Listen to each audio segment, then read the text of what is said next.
With you, I'm safe and sound. I'm safe and sound. I'm safe and sound. I'm safe and sound. I'm safe and sound. Halo teman belajar, selamat datang di channel YouTube saya. Pada kesempatan kali ini saya akan membahas mengenai teori akuntansi, yaitu pada pembahasan pertemuan kedua tentang penalaran. Jadi, penalaran ini sangat penting di dalam teori akuntansi.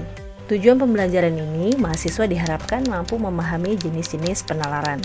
Teori akuntansi difokuskan pada pengertian teori sebagai suatu penalaran yang logis untuk menjelaskan bagaimana suatu standar akuntansi diturunkan, dikembangkan, atau dipilih. Penalaran sangat penting peranannya dalam belajar teori akuntansi, karena teori akuntansi menuntut kemampuan penalaran yang memadai. Teori akuntansi banyak melibatkan proses penilaian kelayakan dan validitas suatu pernyataan dan argumen. Penalaran memberikan keyakinan bahwa suatu pernyataan atau argumen layak untuk diterima atau ditolak. Menurut buku Suarjono tahun 2018 pada halaman 42, penalaran adalah proses berpikir logis dan sistematis untuk membentuk dan mengevaluasi suatu keyakinan atau belief terhadap suatu pernyataan atau asersi. Adapun unsur-unsur dan struktur penalaran, yaitu yang pertama ada asersi, keyakinan, dan argumen. Selanjutnya kita akan membahas satu persatu. Yang pertama ada asersi. Asersi adalah suatu pernyataan, biasanya positif, yang menegaskan bahwa sesuatu, misalnya teori, adalah benar. Bila seseorang mempunyai kepercayaan bahwa statement keuangan itu bermanfaat bagi investor adalah benar, maka pernyataan statement keuangan itu bermanfaat bagi investor merupakan keyakinan. Keyakinan adalah tingkat ketersediaan atau willingness untuk menerima bahwa suatu pernyataan atau teori atau penjelasan mengenai suatu fenomena atau gejala. Gejala di sini maksudnya adalah gejala alam atau sosial adalah benar. Keyakinan merupakan unsur penting penalaran karena keyakinan menjadi objek atau sasaran penalaran dan karena keyakinan menentukan posisi atau paham sikap seseorang terhadap suatu masalah yang menjadi topik bahasan. Yang selanjutnya argumen. Argumen adalah serangkaian asersi beserta keterkaitan dan inferensi atau penyimpulan yang digunakan untuk mendukung suatu keyakinan. Bila dihubungkan dengan argumen, keyakinan adalah tingkat kepercayaan yang dilekatkan pada suatu pernyataan konklusi atas dasar pemahaman dan penilaian suatu argumen sebagai bukti yang masuk akal. Proses atau struktur penalaran.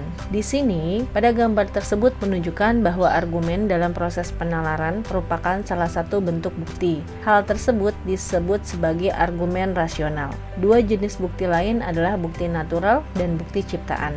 Bukti dalam bentuk argumen rasional akan banyak diperlukan adalah teori akuntansi yang membahas masalah konseptual, khususnya bila akuntansi dipandang sebagai teknologi dan teori akuntansi diartikan sebagai penalaran logis. Yang dimaksud bukti adalah suatu yang memberikan dasar rasional dalam pertimbangan untuk menetapkan kebenaran suatu pernyataan. Asersi atau penyertaan memuat penegasan tentang sesuatu atau realitas. Pada umumnya dinyatakan dalam bentuk kalimat. Contohnya, ada partisipasi mempengaruhi kinerja. Statement aturan kas bermanfaat bagi investor dan kreditor. Dalam sektor publik, anggaran merupakan alat pengendalian dan pengawasan yang paling andal.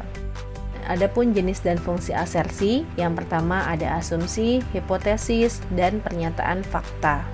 Asersi merupakan bahan olah dalam argumen. Dalam argumen, asersi dapat berfungsi sebagai premis dan konklusi. Maksudnya dari premis adalah asersi yang digunakan untuk mendukung suatu konklusi, sedangkan konklusi asersi yang diturunkan dari serangkaian asersi. Yang selanjutnya argumen.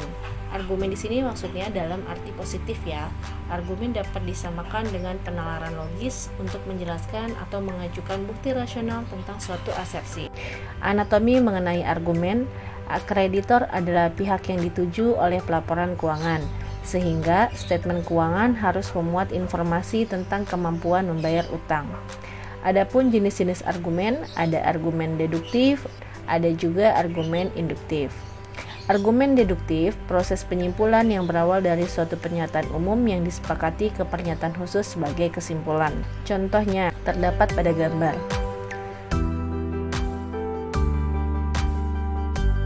Selanjutnya argumen induktif, suatu pernyataan khusus dan berakhir pernyataan umum yang merupakan generalisasi dari keadaan khusus tersebut. Adapun penalaran induktif dalam akuntansi pada umumnya digunakan untuk menghasilkan pernyataan umum yang menjadi penjelasan atau teori terhadap gejala akuntansi tersebut. Contoh, perusahaan besar memilih metode akuntansi yang menurunkan laba. Tingkat likuiditas perusahaan dagang lebih tinggi daripada perusahaan manufaktur. Partisipasi manajer dalam penyusunan anggaran mempunyai pengaruh positif terhadap kinerja divisi. Cukup sekian video dari saya. Jika video ini bermanfaat, silakan di like, share, subscribe, dan komen. Terima kasih.